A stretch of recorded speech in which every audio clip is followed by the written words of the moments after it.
Hi, my name is Maria Five. Welcome back. I'm here to talk to you today about a book called The Once and Future Witches by Alix E. Harrow. I hope I'm saying that right. Here's the book here.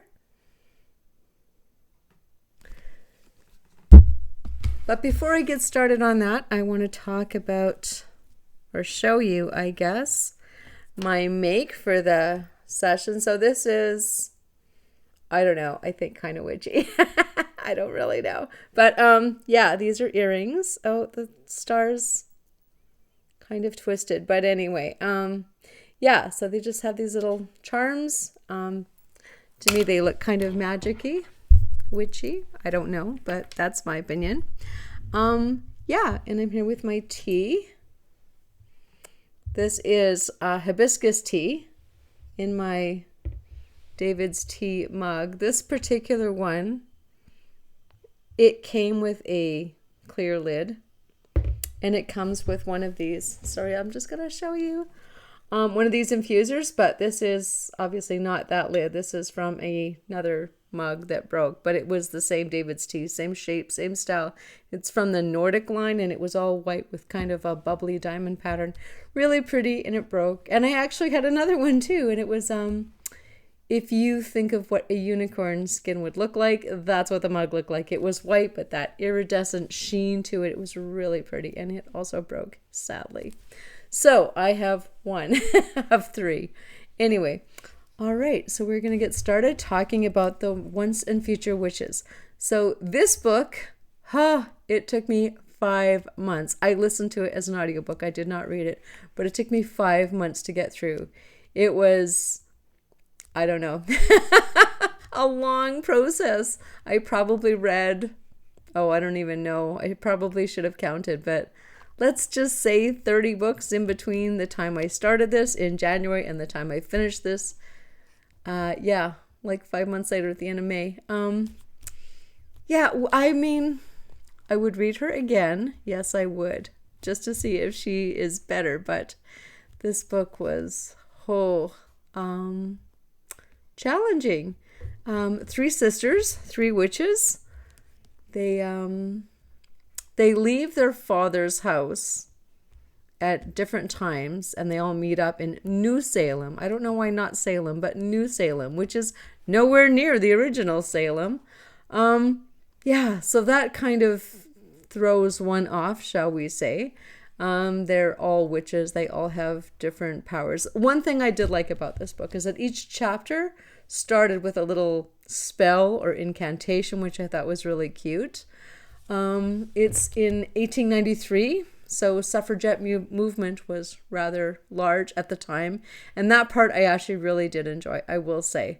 The whole women's right, women's movement, right to vote. It was that part actually was really good. The magic was basically the will and the word, which is what Mary Stuart uses in her novels. If you've ever read her The Last Enchantment, The Wicked Day, there's 3 or 4 books in that series, which I read in 87, a long time ago.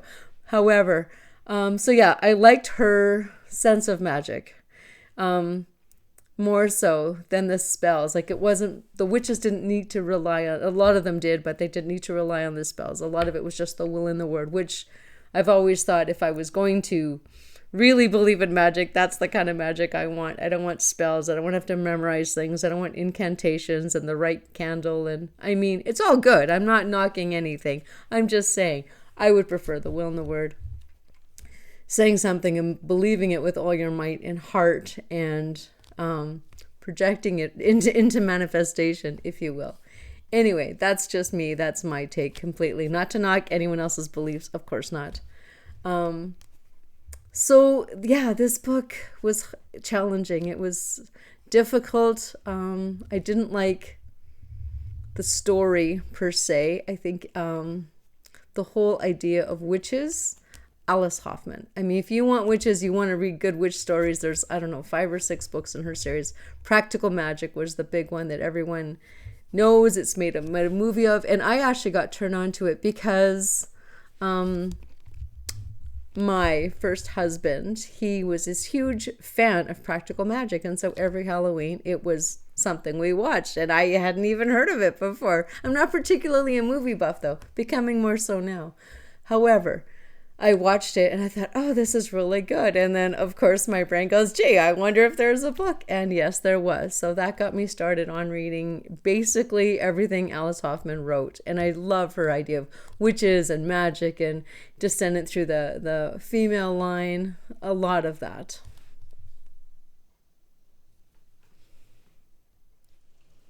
So there are three sisters, the Eastwood sisters. I don't know if that's a play on the Eastwick witches. I'm not really sure, but the Eastwood sisters, Agnes, Bella, and the narrator of the story, James Juniper.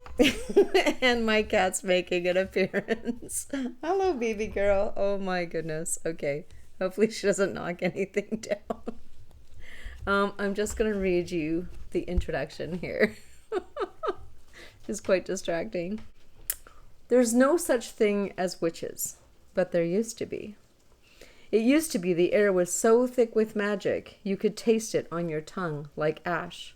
Witches lurked in every tangled wood and waited at every midnight crossroad with sharp-toothed smiles. They conversed with dragons on lonely mountain tops and rode rowan wood brooms across full moons. They charmed the stars to dance beside them on the solstice and rode to battle with familiars at their heels. It used to be witches were wild as crows and fearless as foxes because magic blazed bright and the night was theirs. But then came the plagues and the purges. The dragons were slain and the witches were burned, and the night belonged to men with torches and crosses. So a little bit of the intro, a little bit of the introduction as to where the story starts. Again, 1893, women, of course, didn't have very many rights, especially unwed women. But there is everything in this book. There is an unplanned pregnancy. Yeah, just interesting things going on. The writing isn't what I want it to be, I guess. And it could be a good book. I don't know. I'm not sure I would recommend it. On the other hand, I am going to give Alex Harrow another try, and maybe it'll be good. I'm not sure. We'll see. All right.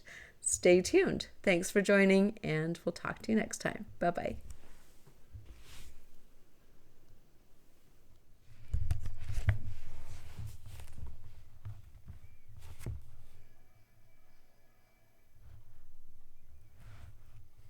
There's no such thing as witches, but there used to be.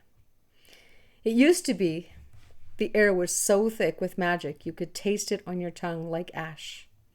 Witches lurked in every tangled wood and waited at every midnight crossroad with sharp-toothed smiles. They conversed with dragons on lonely mountain tops and rode rowan wood brooms across full moons. They charmed the stars to dance beside them on the solstice and rode to battle with familiars at their heels.